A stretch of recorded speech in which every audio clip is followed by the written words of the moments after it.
There are three very important questions you need to ask right now. Will there be fruit ripening in September or not? And if there will be, when is the last possible date for harvesting? And what are the technical practices I should be doing, whether in terms of nutrition or pest control during the ripening period? I'm Adel Eissa, and this is your program, Grow Mangoes. I'll answer all the information you need in this video. Of course, as you can see from this beautiful view, these are the results of the ripening in the Oasis 1 project. Please, engineer, could you film the row from top to bottom, from start to finish? You'll see the uniformity and you'll see how the trees have been rejuvenated. This project covers an area of 1,137 fedans and is owned by a group of shareholders. You can be one of the shareholders with us in this project, whether in Oasis 1, 2, 3, 4, or 5, by the grace of God Almighty. And you can own a plot of land just like this beautiful one you see here, with an area of 5, 10, 20, 50, or even 100 fedans, by the grace of God Almighty. By the grace of God Almighty, we have clients who have reached almost 600 fedans, and the beautiful view you see here is the result of cultivation. Now, the question is it okay for me to prune now, or should I wait? Should pruning be done in December and January, or should I prune now? This is a very important question. The first thing about pruning, pay close attention and have a pen and paper ready to write this down. Whether you're an engineer, because this will benefit you a lot, or a farm owner, pay close attention to what I'm about to say.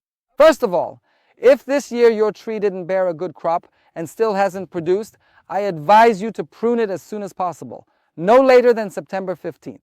But if you have a heavy yield and your tree is exhausted, you need to know that pruning should not be done on an exhausted tree. Because pruning is the thing that exhausts the tree the most. Why? Because when I cut that branch, 5, 6, 7, or even 8 new branches will grow from it. If the tree is already exhausted, how will it be able to nourish them? You'll end up with endless problems. But if your yield is light, or if your yield is moderate, if you see that your tree is in very good health, you can graft it and prune it up until September 15th.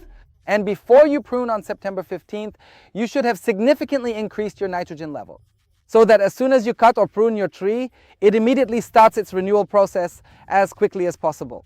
And of course, you should check the roots to make sure there is no root rot, and also make sure your irrigation schedule is properly set. Everything about the tree is in order. Because if the new bud comes out with a problem, it will be a disaster, since you don't have the luxury of time. If that bud doesn't turn out well, you can get another bud, and then another, and even a third one. That's the first thing. The second thing is, if your tree has already produced fruit and is exhausted, I advise you to give it a very good nutrition program right now. Start taking care of this tree and then do the pruning in February of the coming year. This will help you get a very good flowering. But what if your tree is strong and you're going to prune it? Don't forget that to achieve this consistency, you need to spray copper immediately after pruning. You can add low-rate urea and seaweed extract to the copper spray. Why? Because the seaweed helps reduce stress, and at the same time it contains oxygen, cytokinins, and gibberellin. These three elements work to break the dormancy of the tree. So in the end, you'll get the uniformity you see here.